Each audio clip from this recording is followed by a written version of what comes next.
All right, hey, hello everybody. How's it going? And welcome to another wonderful episode of the Bert Podcast. What's going on, Bert? I've been wondering, Bill, with your growing acting resume, I want to talk about the first few things you did where you were nervous and or fucked up and got like, I'm curious about the first, because you seem to me as someone very comfortable in the acting space. And I know that like your growth and where you've gone to, you often play like the brother at dinner, and then you did the Breaking Bad shit, and now you're in The Mandalorian. All these things are going on. I want to know about the very early stuff, because I remember the first thing you ever booked was a sitcom with Molly Ringwald, right? Mm-hmm. Way back in the day, yeah. Were you comfortable acting in that? No. No, I replaced a guy that got fired. So I was like, wow, you can get fired. And I saw people get replaced. Through the sitcom world, as much as it's all just like, oh, ookie dookie dookie, you know, these cornball jokes and shit, it's still cutthroat and it's about money. So if you do like run-throughs and shit, and if the industry wasn't feeling you or the producers, you just were fucking gone. It wasn't like... You came in Monday, did a table read, and they shot it Friday. You don't have time to find, and then if you come in as a replacement, now it's fucking Wednesday. Yeah, you got today. Tomorrow we're blocking. Friday we're shooting. So that was your on Townies. You showed up late. No, I replaced a guy that was in the pilot. I replaced a guy. There was no rhyme or reason for it. I don't even know why they did it, but they did. And I remember there was like they spent all this money on a big wedding scene, so they were green screening me into it and had me stand exactly where he was standing. And like somebody came up to me and said, "Just do yourself a favor, do not look at the monitor," because if I looked at the monitor, I would see the actor I was replacing. Oh my God. So of course I looked, and it was like, I felt like I was a body snatcher. So the entire time, I was never comfortable. My favorite thing on that show was when they didn't write for me. Like, I remember, because they didn't know who was going to play my character on the first episode, I had like 4 lines in the cold open, and then I was done. It was my favorite episode of like the 8 or 9 that we did before we got canceled, because where I was, who I was, and how I felt about myself was, I didn't even want... Like, I wanted the gig and I was excited that I was there, but my self-esteem and what I felt about myself, I mean, you'll see it. You'll see it at my early stand-up, my early acting and all of that. You know, you see like a nervousness in me, like jumping around and wanting to get the fuck out of that, because I fucking hated myself. And like, it was weird. It was like the reason why I was doing this was because I hated myself. Like, hey, look at me. I'm a good guy, right? Please laugh and applaud so I feel better about myself. So there was that, and then I got that gig really early on, and some people talk shit about, it was all these made up things about how I got it. I got it through auditioning, but it was just like, no, he was doing stand-up in a place in Boston, and the creators were in the crowd. There's fucking some Chinese restaurant in Worcester, right? These Hollywood people were there, right? And they saw him on stage, and they were like, yeah, that's the guy. And he didn't even have to audition, because that's what they wanted to be true. Because if I actually auditioned and went to network and did all of that, which I did, and you want to talk about nerve-wracking. I think about that every time I go through the Cahuenga Pass, and there's that what is that? That Sheridan? Universal Sheridan. I lived there for 7 months. I stayed there waiting to test for the going to network. Dude, I was literally living at home with my parents at 27, like a fucking loser. in the summer of 95. In a year from them, I was on a sitcom with Molly Ringwald. And I had moved to New York in September. Dude, it just fucking, and like I was just dealing with being in New York. And fuck, do I need to get a day job? I was just dealing with that. And then all of a sudden, you just got this right as I was getting in New York, just getting comfortable. Then I just, and then if I was like a Dane Cook or a Kevin Hart type of personality and had that poise right out of the gate, Yeah. like I could have fucking made it in like 3.5 years, but I fucking negativity and doubt and all of that. I mean, I can't say that I would have made it that quick, but like I could have been able to sustain it. And I know exactly what you're saying. I look at I'll use Kevin. Kevin and Dane are both friends or guys I like, and so I can use that as an example. I look at Kevin, and I remember running into Kevin in Hollywood a few times when he had done the Knocked Up and not Knocked Up, 40-Year-Old Virgin, yeah, and he stole the scene. He stole that scene, and yeah, he was great in that. He was so great in that, and fucking hilarious. And then it was almost like he showed up in Hollywood belonging, going like, I'm ready. Like yeah. I was just going to say, some people just show up ready. I showed up at 26 in Hollywood, standing at that Universal Sheraton, and I never felt ready. I never felt like I belonged. I never felt like even testing, I never went in confident. I was nervous as fucking shit, like sick to my stomach, ass cheeks sweating. And I was like, and then there's some people that just, and Kevin wasn't like a trained actor. He was just funny as fuck. I remember I used to sit there when I would test for something and go to network back in the day. My big thing, I'd be like, okay, the audition is at 1. Okay. At 2:00, it's going to be over. And I can go to some bar and just do stand up and I can relax and just, this is where I want to be. And it was weird where, a lot of that was low self-esteem, but also was another thing too, like you're not supposed to be doing this. Cause I never felt, and I stayed after that we got canceled. I stayed in LA for like another 2.5 years as this voice I was ignoring was pulling me back to New York, going, you got unfinished business back there. You wanted to become a good comedian. You're not a good comedian. And you're not getting on stage out here. Cause I went out there and it was like, the Improv had a sandwich named after me. Cause they were like, who's this young kid who just got on a sitcom? So they had like the Billy Burr fucking sandwich. And I was fucking mortified. I was mortified. Wow. I was like, oh my God. Cause I knew my place and I knew how funny I was. And I knew all these other guys, men and women, were funnier than me. And I'm like, oh my God, they're all going to hate me. I got this way too quick. I couldn't handle it, dude. I really couldn't handle it. And then it got canceled. And then everybody was looking at me. And then I became the guy who used to be on a sitcom. And then I got into that, like, oh, I need to get on another sitcom so people will like me again. I was outside myself. Do you like this shirt? Is this the one that makes you smile? I'll wear this every day. Like, it was a horrible fucking torturous time for me. And then finally I just said, fuck it. In 99, after spending 3 years out there.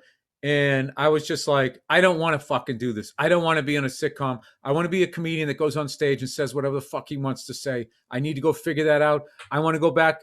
I want to do the Uptown rooms. I want to learn how to do those. I want my shit is built in fucking sand. I stink. I want it to be built in I want to take every fucking built step. In sand is a great. Yeah. Why is it then, do you think? And I want to keep talking about this. Why? What is it about? Like, let's use Kevin Hart as an example again. What is it? Do you think that's just his person? Like, what? Why was he so ready? When all of us theoretically, he was blessed, dude. Those people, like, they don't come around. And the thing is, when you're younger, the thing is when you're. I didn't have this with like Kevin, because Kevin came after me. I love this. Is something about Kevin. I just loved him. So Everyone loved him. The first time I saw him at Boston Comedy Club, it's like you fall in love with the guy. He's like the sweetest guy in the world. There wasn't a negative side. In my opinion, I'll just speak. He wasn't this pussy hound. He was hang out with the comics guy. So he wasn't like disappearing and chasing tail. He'd hang out with the comics, fucking cool as shit. Not a fucking asshole. Yeah, and worked his ass off. But like those guys, watching them, like, you know, it's all where your mindset was. You could be inspired by them, or you could end up like, you could be so hating yourself that you resented them. Like, I didn't have that with Kevin, but like me and Dane started off at the same time, and it was impossible not to compare. And who has that? What's that quote? Comparison is the death of joy. Yeah. Yeah, I forget who came up with that. So that's like what, you know, my generation was all doing with each other. I mean, it wasn't just specifically Dane or something like that, but when Dane was like skyrocketing up, not when he did the super finger shit.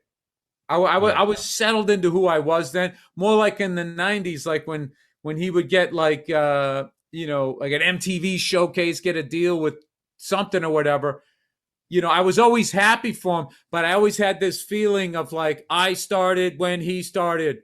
He is here and I am here. Therefore, I am a failure. So I couldn't enjoy watching what he did. Dude, that guy came down to fucking New York and got passed at every club in one night. I've never seen anybody do that.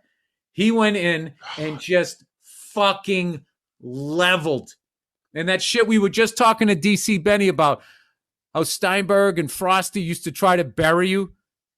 I remember one of them going, we couldn't bury Dane. No matter who we put him on after, we could not bury this guy. And he would fucking... And I remember being on the subway talking to him, going, dude, do you realize what you just did? You just in one night passed like 10,000 fucking comedians. And he's just like, hey, you know, you come down, you just positive.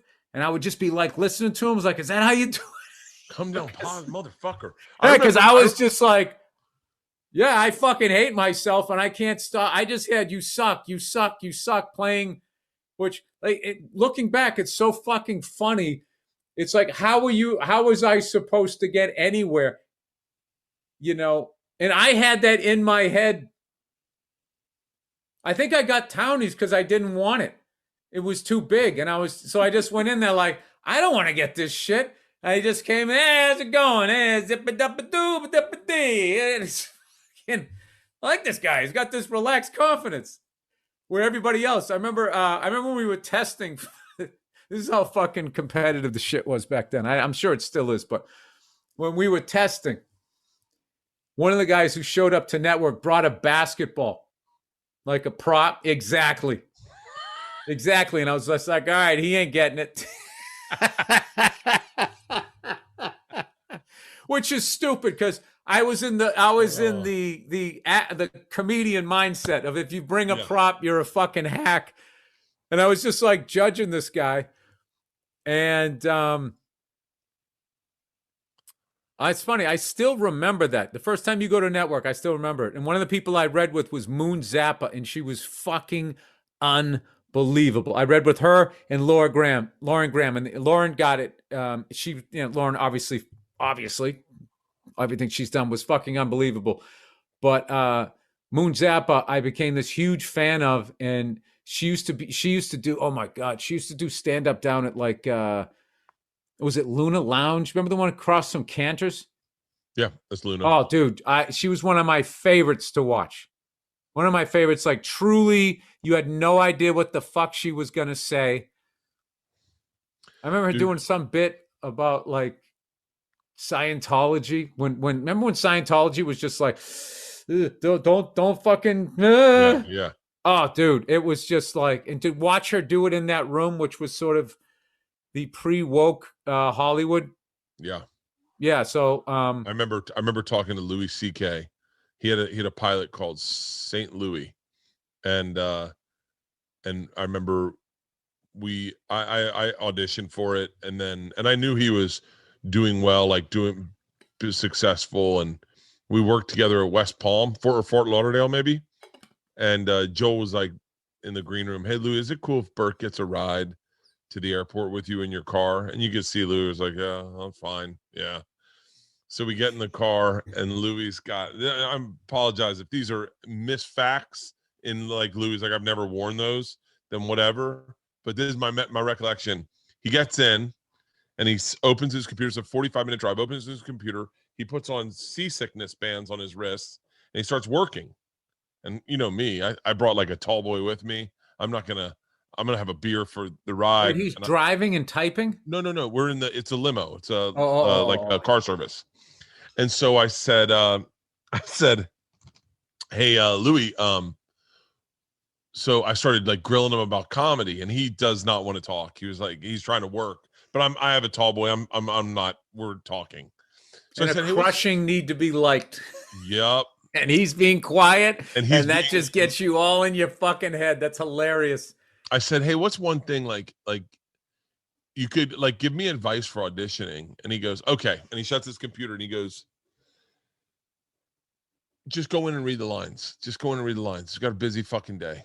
A lot of people come in and they have their bag on and a cup of coffee, and they put their bag down and they put their coffee down, and then they open their bag and they pull out their sides, and then they start doing a little small talk, and they're trying to get everyone in the room to like them, and then they go, okay, so let's do the sides, and they give you just don't do that. Leave your coffee, leave your bag in the lobby, be off book, sit down, do the audition, don't say a word, and walk the fuck out. It's just a part." And I said, "That's so funny, Louis.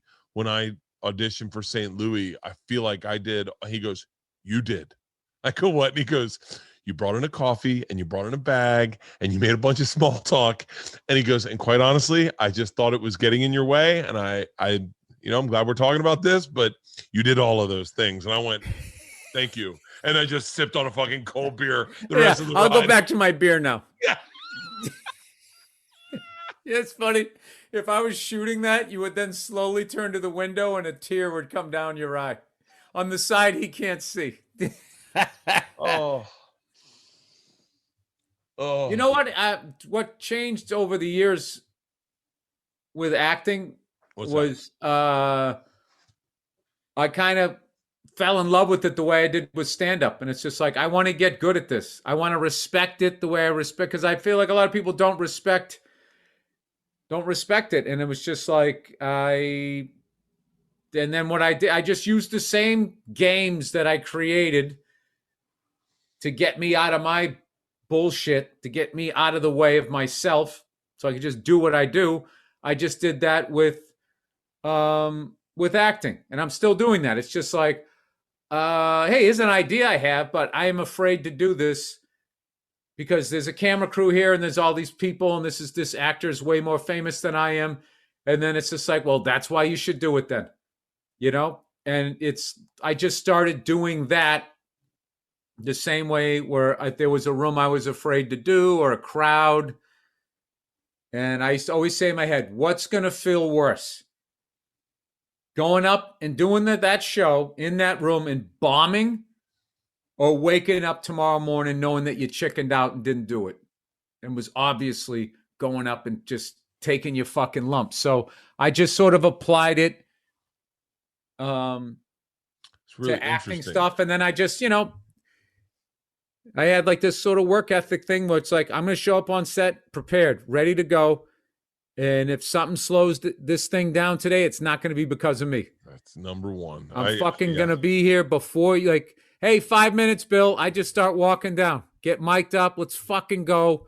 Let's get out of here. Let's fucking get this thing done. And, and then that's the type of shit, more so than you delivering the lines, I think gets you more work. How was it? Dude, never had to chase him. Never had to find him. He was there. He knew his fucking lines. He joked around. He didn't, but he wasn't an asshole. Like, that'll get you more work. What was the acting role, or not role, but like, I'm trying to do the trajectory of your career. Breaking Bad, Vince Gilligan giving me a shot to play an asshole rather than just a goofy redheaded guy, which was really all that was available for me. Like, I used to go into auditions, and there was an unwritten rule that if you were a redheaded guy, like they had what you were gonna play. It was gonna be some sort of Ron Howard shit. Like I was always gonna be Richie, and guys with your colored hair were gonna be Fonzie. You're gonna be the cool guy. You're getting the gun. You're getting the girl. And I'm gonna be like, boy, oh boy, how'd you do that, right? You did that well, though, Bill. You did that really well. I mean, it's a lot of who I was, So it just so happened that I saw the billboards for Breaking Bad. I needed a new show to watch. It just looked interesting. That first billboard, was it the classic one with the green shirt with one thing tucked into the tighty whitey? I didn't know. There was something. It was just something. I was like, that looks interesting. I'm going to watch it. And I watched the pilot. I was like, I fucking love this show. This show is really dramatic and it's funny. It's one of the great dark comedies, I think, of all time. So I immediately called my agent, Philip Grenz at the time, at William Morris, before it was WME, I believe. Might have been WME at that point. And I said, I want to do this show. So I think I was part of the first wave, because if I literally waited to the third episode, I don't think I would have got on it. That's how many people immediately loved that show, I think. Ooh, interesting. Yeah, so then they said, I've told this story a zillion times. They sent me sides, put yourself on tape. And I think I read Badger's sides. One of Jesse's friends on there. So they just wanted to say, like, okay. And they were like, yeah, he can act. And they said, okay, they put a pin in you. And I was like, what does that mean? And it's like, yeah, they got you up on the board or some shit. Like, they have your name, they stick, if something comes up. And it took another 2 seasons. Another 2 seasons before I got the call. And I still remember where I got the call, where I was, because I knew it. I was like, this is a huge break and this is going to lead to other things. I knew it. It was just one of those, the show was too fucking good and they were just doing such unbelievable work. And to get on that show, it was one of the few times in my career that, you get so much stuff and it's just like, dude, I had no idea. I just went in and I did it. And all of a sudden people, blah, blah, blah, blah. Like Chappelle's show was like that. I had no idea that Really? it was gonna be, dude, that first season, people were fucking into it. But when that second season came out, dude, it was like being near the Beatles. Like how big dude, I was walking down the street. I hear people yelling out lines from the show. I remember when I did Bonnaroo and the lights went down before a band went on. And this is right as the show was starting to take off. It was before before the I'm Rich Bitch sketch came out. Yeah. And I heard somebody yelled, "What?" And then somebody else on the other side went, "Yeah." And then somebody went, "Okay." And I was just like, dude, I felt like I was in the Truman Show. Like, how the fuck do these people know that here? Yeah. This is fucking crazy. And but I remember I still remember my apartment and hugging my wife in the hallway between our bedroom and our living room. I was like, I got it. She gave me a big hug. It was weird. We both for Breaking Bad. For Breaking Bad. Yeah. Yeah, I knew. I was like, all I need to do is just say what they wrote and hit these marks, and they're gonna make me look like I know what I'm doing. And that's exactly what they did. Were you happy with your performance in Breaking Bad? Yeah. Really? No, I mean, the first one was just a little car wash thing. The thing that put me over was when we went to Ted Beneke's house, and I finally got to play that guy.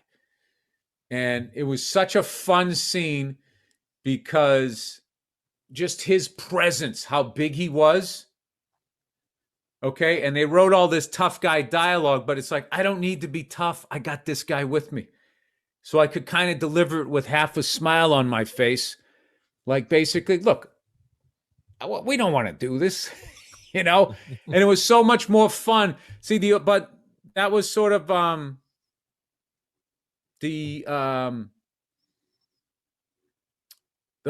was when I was starting to get a little more seasoned as an actor. Where before it's just like, this is written angry, so I'm going to perform it angry. Like I wouldn't explore different ways of doing it. Yeah. So like sort of doing that, I mean, it's basic level choice as an actor, I think, at this point, where it's just like, oh, it's written this way, I'm going to go the opposite way. And then there's a million like colors in the middle that like crazy. It's like guitar with chords. Like, what the fuck is that chord? How do you do that? That the Philip Seymour Hoffman's hit? Those whole, like, how did that work itself out and then resolve? I've never heard something go like that. I can't do that shit. So that's what, I just take baby steps.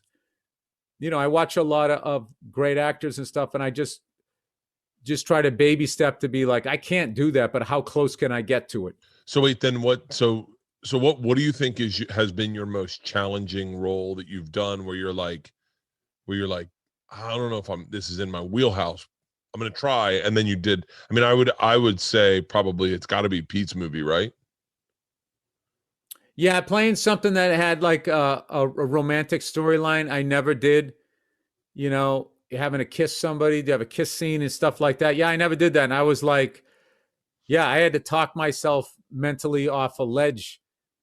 And I was just like, Marissa Tomei is so fucking good as an actress. yeah, yeah, she's She's ridiculous. like, I mean, man, she is phenomenal. I'm really starting to. I never really gave a fuck about acting. Like I just didn't. It didn't really speak to me. Like for me, it was like I think I was stuck in where you were in like '99, I guess, where you're like, I know what I came here for. It's this. I want to be good at this. Stand up was has been so because I got distracted with Travel Channel and hosting shows and that stuff early. I think when I got back to stand up for the past, I don't know, 4-6 years, whatever, 7 years that I've been really focused, I just was like, I don't want acting to be a distraction. And now for the first time, I'm like, no, I wonder, like, that is the real challenge, is to be funny on screen. I mean, like, just even you think of like it's bizarre that you can write a joke, you can tell a joke, you can put it on a special and people laugh. But if I was said, hey, Bill, write that in a scene and make sure it's funny in a scene, I feel like it's so much harder to write something on paper, have people act it, have it shot, and have it be as funny as us telling it in stand up, Yeah, it's like it's a different thing. But Chris Rock was a big thing. Was Bring the Pain was a big thing for me to see that, and that was part of my decision. After that sitcom I was on and it went off the air, and then I was like, oh, I need to get on another one. You know, when I finally made that decision to go back to New York, I mean, Chris's special had been out like 3 years probably at that. I think it came out in 96 or 97. I came back in 99. But I remember going like, all right, here's a guy who off a stand-up special just blew by 9 million actors. And I remember all of a sudden I'm watching him and he's second lead in a movie with Morgan Freeman. And I'm like, all right, if I think I'm going to sit out here and go head to head with every actor out here, I mean, I don't know where I'm going to end up, but I know that I can become a really good comedian. And as long as I keep taking acting classes and just trying to get better with that shit, but my main focus is to stand up. When the acting stuff comes along, I'll be ready. But I could get big enough that they could want to build something around me. And then I'll be surrounded by all these actors that know what they're doing. And I can do the Seinfeld thing where I remember one time he accepted an award, an Emmy. It was so funny. He was like, my name's Jerry Seinfeld and I am a bad actor, but I'm smart enough to surround myself with he really, he was being self-deprecating, right? Yeah. To say that he, with all the people that Juliet and Michael and Jason Alexander, all those guys, people that he surrounded himself with, it's like you just get better. It's like playing, sports with somebody who's better than you. You're just going to get better, and they're going to help you out. Well, my whole career, I think I've just tried to be around people better than me. I don't think I've ever been better than anybody. Well, maybe yeah, that's just me. Maybe that's just me. Yeah, I did the same thing, but it wasn't on purpose. It was just by whatever gifts I was given. Yeah, I would never felt like as a comedian, I always felt I could hang. I knew I was Yeah. funny, but there still is. There's always somebody that's funnier. There's always somebody who has like a better joke, and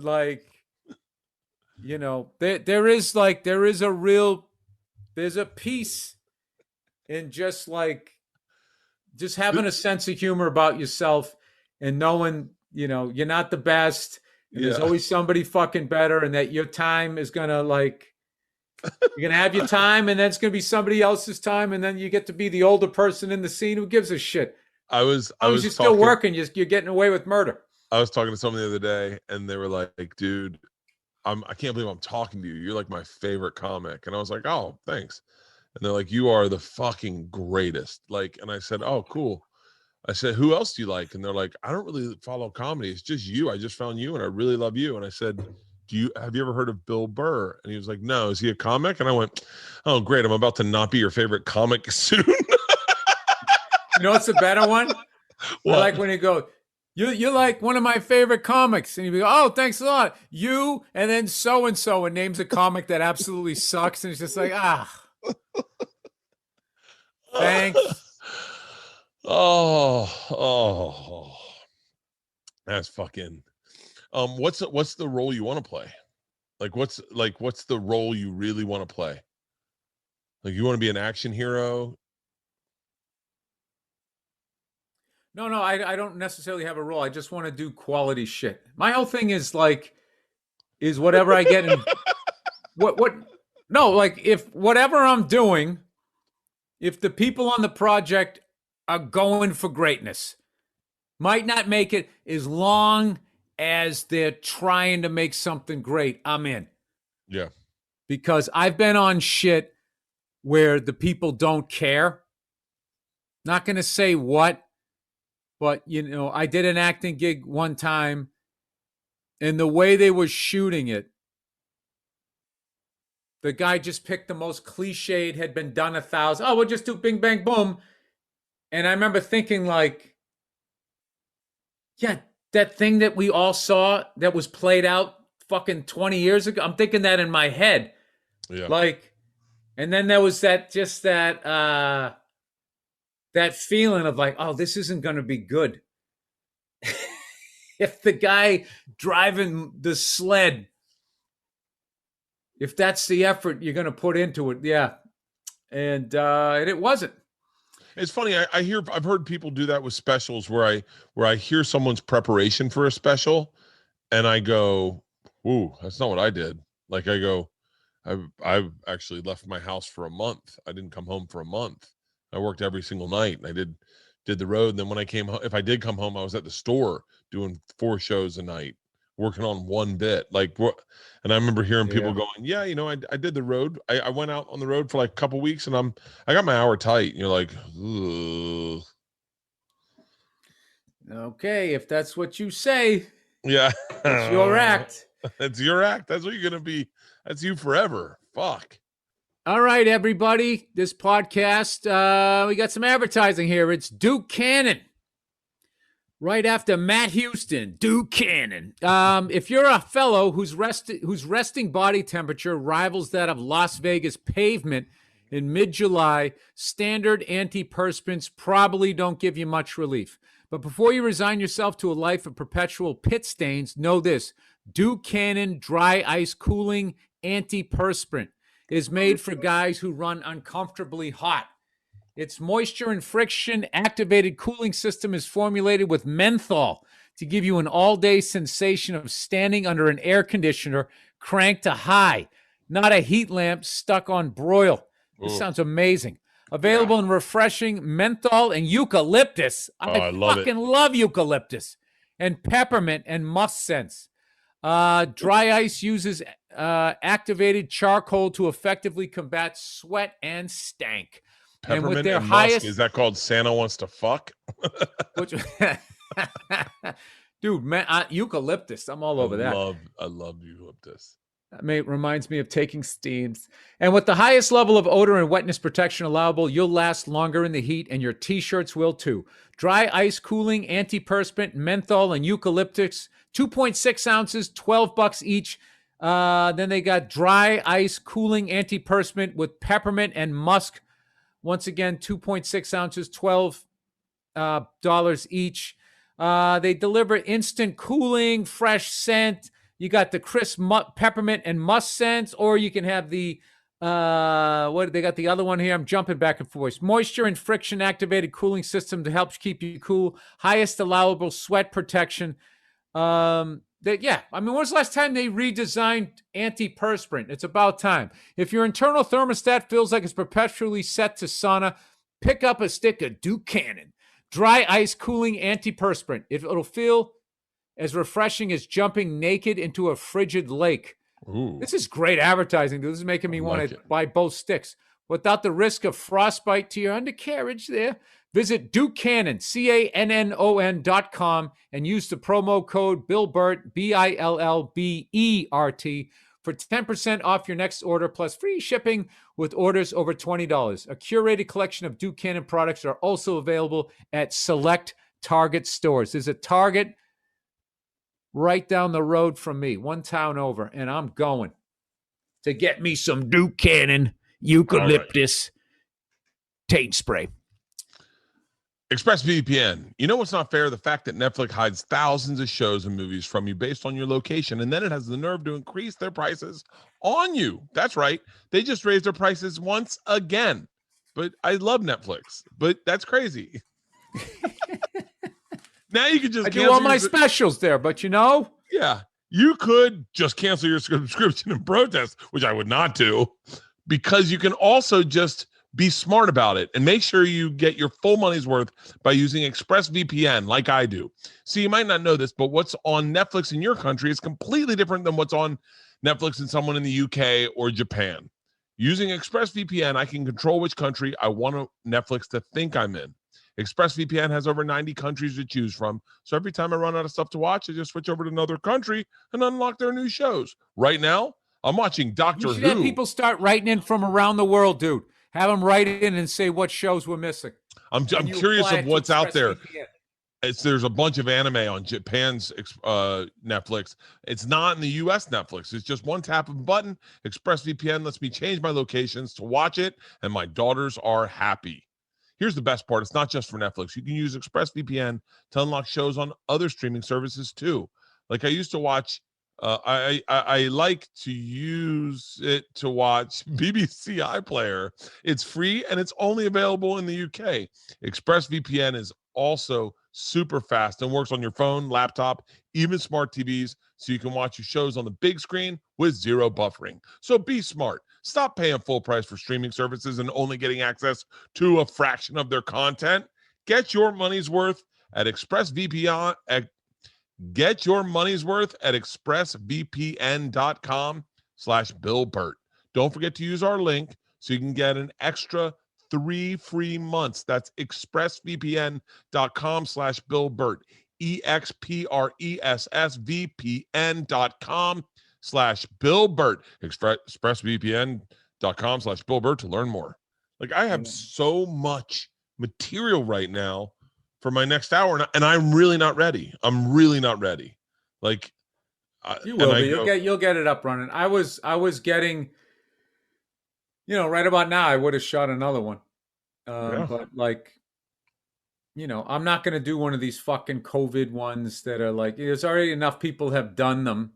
Yeah. So it's been documented. So I look at it like it's not new because, Kevin did one, Nate did one, and I thought they were great. So it's just like, all right, Kevin's was a lot better than I expected it to be. To be dead honest with you, I was like, I kind of thought, how is he getting reps in? Like, where's he rehearsing this? Like, where's he running this hour? And I thought it would be, but it was not, man. It was a really, like, it makes you think like, he might, he might just be special. Like, I know that's silly to say about one of the biggest movie stars of our generation, that of course he is, but he's also like one of us. Oh, dude, I saw him. I'll never forget. I saw him one night down the Comedy Store in the main room. when he was going, his first marriage was on the rocks. And dude, he went up there and he was just talking, and it was just like, it's just like, oh wow, this is like what Pryor would do. He was having a tough Yeah. time in his life. He went up, he talked about his life, and he was not trying to be funny. It was the funniest. I think it was a different kind of funny. It was just like, I wasn't. It was weird. I wasn't necessarily watching somebody doing stand up anymore. He had sort of transcended into Well, I just think being. Chappelle in a weird way has transcended stand-up. I wonder if there's going to be people that follow his lead and do less like more of a long form thing. I wonder if that's going to be a thing we see, Yeah, it's because like I would say Perry Farrell of Jane's Addiction, like yeah, the way he wrote lyrics, where it's just like, why does it have to rhyme? yeah. I'm here to sing about what I want to sing about, and I have something to say. I felt like was his way of going into it, and That's a brilliant. That's a brilliant. You've hit two fucking analogies out of the park today. My career was built on Hey, I'm having a sand. good day. My career is built on sand and Perry Farrell. When you say Perry Farrell, the first thought I had was 3 days. Wait, you know that built in sand is an expression, right? I know, but I didn't come never up. heard it before. Okay, I never heard it okay. before. I But just want to make it sure made you. sense. Yeah. Hey, Bert, a stitch in time saves 9. I don't get it. I think that means. Well, I don't really sew. I don't sew. A I think stitch I in remember. time. As I think if you're taking, does that mean if you're taking your time? Oh God, we sounded so brilliant about a minute ago. Now it's so. I think it means if you take your time A and do it stitch right, time. you're not going to have to undo another 9 that were fucked up. Okay, that makes sense. That makes sense. But when you say Perry Farrell and you say Dave Chappelle, and I know Good shot. this is not gonna, people are gonna not get what I'm trying to say is, so 3 Days was one of my favorite songs ever. 3 Days was this big long song, Oh, theoretically about him losing a girlfriend and then not telling anyone she was dead. I don't know what it was about, but it's one of my favorite fucking songs. But I had a girlfriend where she didn't get it. Like I'd start playing it, she'd be like, "This is stupid. It's just not doing anything." And I was like, "You're missing why this song is great. This song is great because you're taking a journey with him." And it's funny. I played, one of Chappelle's you ones that he know how really. funny it is to be in that, like, because that when I hear that whole backside of that, I used to meditate. I learned how to meditate that backside of that album, Yeah. and like I used to feel like I was like floating or sinking into the rug, like in Train Spotting, when I would just get into that meditative space when I would listen to that. To listen to you being like having to be outside of all that and feelings that music created, being like, no, you don't get it. This is like fucking amazing. As he's going, 3 days was the Morning light, 3 lovers in 3 ways. oh my god. It's And the it's way such a they the dynamics of it and the drumming on doom, that album doom, is doom, just doom, like, doom, doom, doom, doom. oh my god, like the whole fuck, it was just 4 geniuses coming together. Everybody talk. That's why everybody talks about Nevermind. Nevermind cannot fucking touch No. Ritual. Cannot even touch it. Ritual de lo Habitual might be one of my favorite albums ever. I ran they on one of the channels they have on cable that is like a music channel where they play live concerts. They shoot them in HD. I get on the treadmill one day and I go, and this is in UC Irvine. What's so funny is that I know that it's it's in Irvine. Wherever they're doing this is in a place in Irvine, and I know that Irvine is very very conservative. So as he's saying like he's like talking in the middle of, he's like transgendered rights, and they're like just play the song, Barry. And so I get on, I turn it on, and it's a full Jane's Addiction concert. I'm on the treadmill. It starts in, and I think the first words out of his mouth is, "I'm coming down the mountain." Yeah. And so I just crank it up to a 6. Bill, I ran probably 8 miles, 9 miles in this concert, just hauling ass. And it was great because it's like watching a live concert and you don't know what song's next, but you hear the doom da da doom doom da da doom doom. What a fucking great band.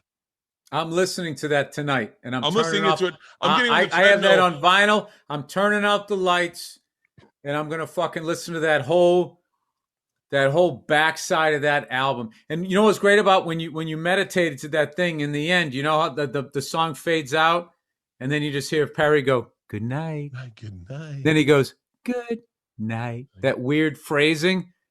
Oh, Yeah. dude, that was just, and I was, Dude, yeah. hang on. Hey Andrew, pull up the songs, because there's so many songs on that. And I think people think when they think of that album, they think of like the big hits, but there's so many songs that are sleepers. I am skin and bones. I am pointy nose, but a motherfucker makes me try. But it don't get to don't. Oh, yeah. Jane's Addiction. Juanas Adicción. I was in college when that album, or high school when that album came out, and I was taking Spanish, and all of us learned. It was like that was the one phrase we could say in Spanish class. Oh. You want the track listing, Bert? Señoras y señoras, nosotros tenemos más influencia. I don't know what it means. Con sus hijos. I think it means we have a lot of influence on your kids, but don't worry, we love them. Something like that. Yeah, give me what's the stop. Oh my God, what a fucking. And No One's Leaving, Ain't No Right, Obvious. Ain't no wrong now, ain't no right. Been Caught Stealing, 3 Days. Been Caught Stealing, 3 Days. Been Caught Stealing was like their pop song. Like, all right, here you go. That was the chart stopper, and it was like them in a fucking Vons. Now that you know where they were in a Vons. But even like his phrasing, been caught stealing once when I was 5. Just how the punches, and I always thought stealing. It's as simple as that. But you know what I liked about it? Because I thought there was like a snot-nosed vibe to it. He was almost acting like a little kid. Like that guy is like, he's so fucking. He's one of the great frontmen that people I don't think still understand how fucking unreal that guy was. The biggest joy I ever had. Or is, I should say. Sorry. The biggest joy I ever had in life was being a big Jane's Addiction fan in high school. Like it was like senior year, maybe junior year when that came out. And then getting to college and someone introducing me to all the Jane's Addiction. Like, did you ever get the Jane's Addiction XXX? Was where they sang Sympathy for the Devil and Pigs in Zen, and just going like, oh my God, oh my God, oh my God. I used to listen to Nothing Shocking and Ritual, and then I followed them, Perry and Steven, into Porno for Pyros. Both of those albums was great. I was listening to Bali in My Eyes the other day. I think it's such a beautiful song. Beautiful song, and the drumming on that too. Once again, he did. By the way, he has a hog on him too. Have you ever seen Perry Farrell naked? No, didn't. You know, this just took a left turn. Can you share the screen? It's fucking. He has a hog on him, like a legit hog, and he was so rock star. Started Lollapalooza. Yeah. I mean, where does that brain? So, do you think? I'd love to. I don't know. Think about how that album came out in 1990, which means they were working on it in 89. Think about the music that MTV was playing and what they were doing. It's fucking crazy. That was like when all those bands I was watching, Skid Row hit, I think, in 89. We are the youth gone wild. Na, na, na, na, na, na. And I love all of that shit. Yeah. And then when this stuff came in, I was just, it was weird just to seamlessly go from that, because I could still go back, because after that album came out, Skid Row's next one came out, Monkey Business and all of that, and I loved that one too. God, man, it's funny.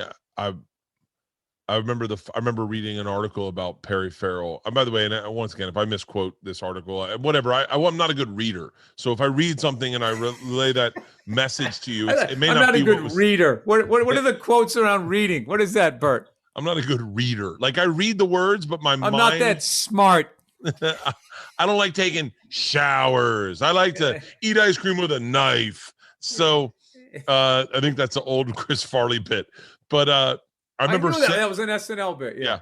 I remember sitting in my girlfriend's apartment at the time, reading an article in like Spin magazine or something. I want to say maybe it wasn't Spin, but it was like Rolling Stone or something. And Perry Farrell talked about hooking up with dudes and having to read it like 3 or 4. This is back when you're in college and homosexuality is not like a commonplace thing. That was the first thing I ever read where I was like, oh, I think I need to be more open-minded. I was like, if I love this guy and he lets dudes suck his dick at parties, then maybe I need to be like, all right, that's fine, you know? Well, he had such a big dick, he had to share it with everybody, Bert. Fucking hog, Bill. I mean, a hog. Perry Farrell, god damn. I remember meeting Dave Navarro. By the way, I met Dave Navarro a number of times. Never once would he ever remember one. But Dave Navarro would work out at Crunch. I worked out at Crunch. Please don't talk about his dick. I'm not talking about his dick. Right. I definitely saw his dick. Going to the showers. No, right? I definitely saw his dick. No, it was the sauna. And but I would read him because he had all those tattoos. I would just sit and read him. Dave Navarro used to train in a hypobaric chamber. They had one in Crunch. It was like they'd lower the oxygen level, and it was in a thing. And he would just. These are the little. Wait, they had a thing where they would lower the oxygen. Yeah, it was like a bubble over a elliptical machine. They didn't increase the oxygen? No, you lower the oxygen. Why? So your heart rate goes up and you're getting less oxygen, and that corporate gym was not worried about the. Yeah, it's like training in Denver or training in Colorado Springs. It's like training at altitude. So David, here's my quick things I know about. I never understood that expression, training at altitude. Have you ever what altitude? High altitudes. Well, there you go. Why don't they say that? Because you can't train at the bottom of the ocean, Bill. But you can be below sea level. You can't. Yeah, you can. You can work out in fucking out in New Orleans.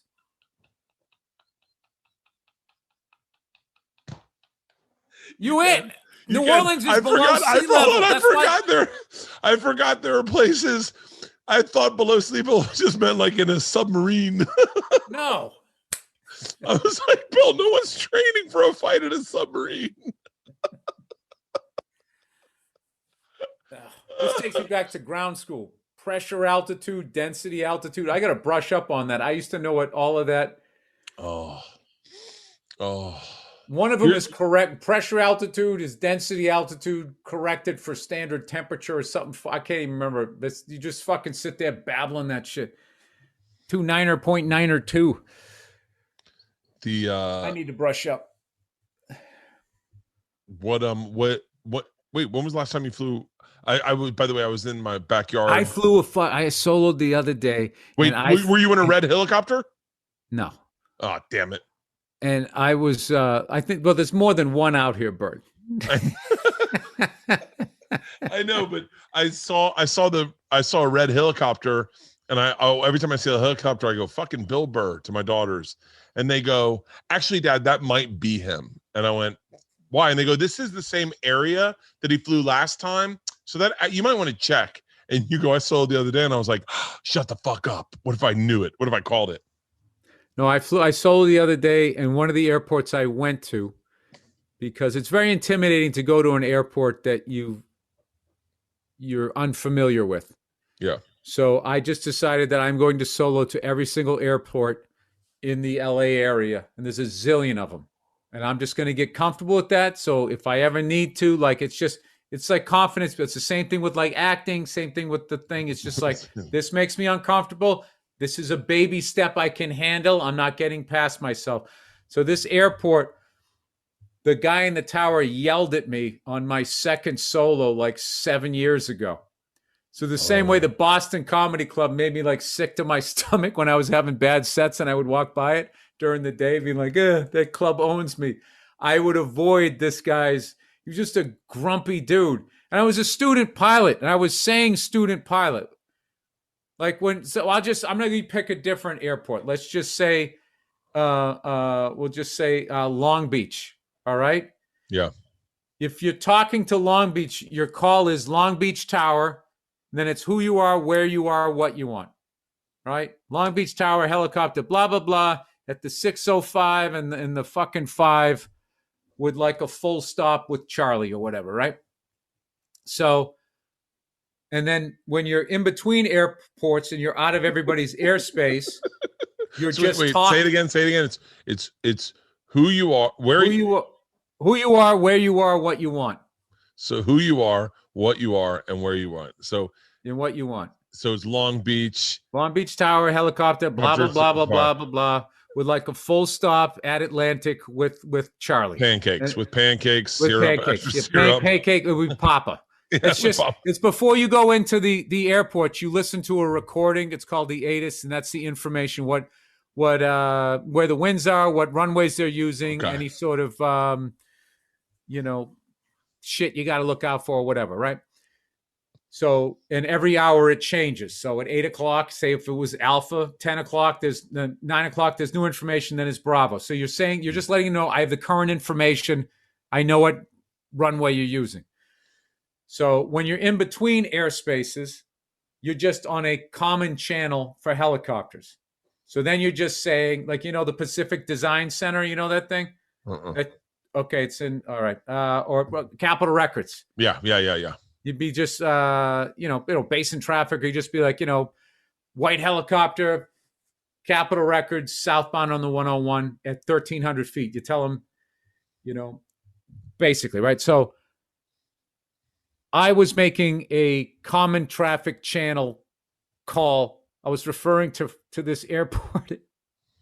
Like we'll say Long Beach. Instead of saying Long Beach Tower, I was saying Long Beach traffic. But I said, Long Beach traffic student pilot with transition 91. And the old timer in it, he goes, this isn't traffic. This is a tower. You're calling the airport. I just kept going, student pilot, Long Beach traffic. And I just kept doing so. It wasn't that. It was a different airport. And this guy fucking yelled at me on the way out and yelled at me on the way back. And I remember I was just thinking, this fucking guy knows what I'm asking. And I'm saying, who yells at a student pilot? It's like being a seasoned comic and you're yelling. It wasn't like I was flying where I wasn't supposed to fly. I wasn't going to hit anybody. He was just being a cunt. So anyways, I just avoided this guy. So the other day I was like, it's time to slay this fucking dragon. I'm going to fly down there. And if he yells at me, I don't give a fuck. And I went down there, and like most things, when you face it, it was no big deal. Everything went fine. It was a different person. I came in, I was fine. He knew that I wasn't familiar. He goes, are you familiar with this airport? I was like, no, sir, unfamiliar. And he goes, just to let you know, there's he told me something to look out for. I had it in sight. And I came out, and then it was just like, all right. And then that kind of gave me the whole thing, like, all right, I'm just going to do this all the way around LA, and it's been fun as shit because I'm back into doing, like, I got to show you this, man. I'm doing this I'm trying to get my instrument rating, dude. You want to talk about I'm not the brightest guy, dude. Talk about your fucking brain exploding. Really? Yeah. Just like it's, if you're in like fog, you can't see anything. So then you have to fly with like your instruments. So you have to use those instruments as your eyes. And this guy explained this shit so well in this video, where how your inner ear works with balance, how like bank, yaw, and if you're going up or if you're going down, it's your inner ear working with your vision. And when you take your vision away, this no longer works. So I always wondered about JFK Jr., like how you could not realize you're flying into the ocean. This guy explained it perfectly. It's I don't know if I have the right thing. It's the centrifugal force of this. So if you're in a spin, the gravitational pull is still the seat of your pants. And you're like this in like a death spiral, or you're like in a total fucking spin, but your ass is rooted to it's like that carnival ride where they'd start spinning it and they drop out the floor and you're stuck to the seat. You're stuck to the wall. It's the same principle, except your attitude can just be anywhere, and you have no It's still fucking the seat of your idea. pants. I see what you're saying. It's And still and the seat of thing your about it pants. is you have to not listen to this, because this is now listening to your ass in the seat, and Oh, it's fuck. telling you that you're straight and level, and you're not. You're actually doing this. So you have to look at your instruments and override what this is telling your brain. You have a voice in your head going, dude, we're fine. We're fine. What the fuck? And then you're looking at your instruments and it's showing you in like a bank or a nose up attitude, or like going Jesus down 1,000 Christ. feet a minute. That's why even if after you get that rating, if you don't stay up on it, and you can get yourself in trouble very quickly, even as a high hour pilot, which is always terrifying for someone with low hours to see a high hour pilot fuck up like that. So God there's a damn it. scan that you do. You have like a 6-pack of instruments, dude, and you learn, like, you have your main. I'm not gonna get into all the names of them stuff, but you have like your attitude indicator. That's where you are. Then it's the bank, your HSI, your vertical speed, your altimeter, and then your airspeed. So you're just sitting there, and they're all giving you information as you're looking at that thing, and you got to train your eyes to always, not look at the other ones for more than like a second, and then get back on that thing, and you got to make smooth fucking movements and shit, dude. It is that's just to stay straight and level. Then forget about getting into a holding pattern. How do I enter this? Direct, parallel, teardrop. And then when you're going in for a landing, you got to tune in like another VOR or a DME, and it's following you with these Jesus radar Christ. things. And on each shelf, you're gradually going lower and lower. And then when you're at a certain level, if you can't, you're out of the clouds. If you can't see the airport, you then have to do a missed approach. And there's all information on that, dude. It is like, I'm never going to bitch about a fucking commercial flight again in my life. Just trying to learn how to do this shit. Good God. I mean, Good God is right. Do they take you up at some point and like put a blindfold on you, or like you wear what's called foggles. So Foggles? they give you these. It's just like the same glasses that you would wear if you were like using like a chainsaw or something, but they just have like almost like a bathroom window. So it's like that, but you can still see the horizon, because I don't think they want the liability. So you got to put duct tape on. So basically, if you're sitting like this, you're just looking, all you can see is your instruments. And if you were to look up, you can't see anything. Obviously, you're flying with an instructor. So It's not the same. It's not the real deal, dude, until you get your rating and then you're soloing and you go into shit like that, which I'm never going to do. But I just want to know. Don't do it. It's not just wait until the fog's gone, right? Yeah. Yeah, what's the point? I fly when it's nice out, dude. Yeah, that's why like the pros are the guys that end up getting into these situations, because they fly for money. So shit has to get, like, they a lot of helicopters deliver, like, kidneys and hearts and shit for organ donors. You got to get it up there. The fucking winds of this, the visibility's this, and you just have to fucking do it. And they fly. Dude, I sit there, if I'm going to go out towards, like Palm Desert or something like that, Palm Springs, if I'm going to fly out there, like there's the way the mountains are creates like this venturi, and the air can really fly through, and it's dangerous for light aircraft. I just have an app. It's called Windy. And you just look, and it's just like, oh, the winds are too high. I'm not going. I'll go somewhere else. So you can minimize, it's like playing the odds. But I will tell you, dude, it is so much more safer than driving down the fucking highway. And there's no way for you to understand that unless you you explained it to me one time, and I think it every time I'm on the 405. All you said was, you're in formation with a bunch of people who you don't know are prepared to be driving. No, they don't even know what they're doing. Dude, the shit that I see people do, and LA highways, I'm telling you, at night when there's actually space, these fucking people do. Last night I was driving down like my street, and this guy went by me at like fucking 70 miles an hour on like a 35 mile an hour street. And he's in like a fucking GMC Yukon. I've seen that where people fucking fly down my street. And I actually had to go to therapy for it, because I would get so upset. And my therapist was like, hey, can you stop it? And I said, no. And he said, then you need to let that go because you're and let your neighbors die. And let your neighbors die. I was thinking about setting up a softball, like getting my kids out there in gloves, and then when they do that, throwing a softball at their car and hitting their car and being like, sorry, man, I didn't expect you to be going out this fast. Fucking. Oh, I was thinking of getting like, the cop, those spike things that they throw out. Because what's great? After you douche all four of their tires, they just press the button and it rolls up and you just run back in the house.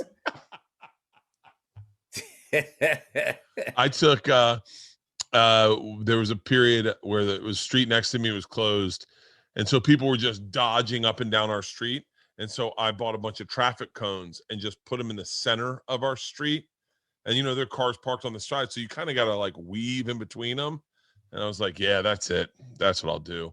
That's probably better than blowing out all four tires. That's what and then I started doing it, and all our neighbors started doing it except kids. And if their kids are playing in the street, they just put traffic cones out. Just put them so that, like, just totally rearrange traffic, like down. But that's an easy way to do it. I hope I don't have to do that someday, but I imagine I will. Yeah. Can I chime in on the hyperbaric chamber info? There's actually more oxygen in those chambers.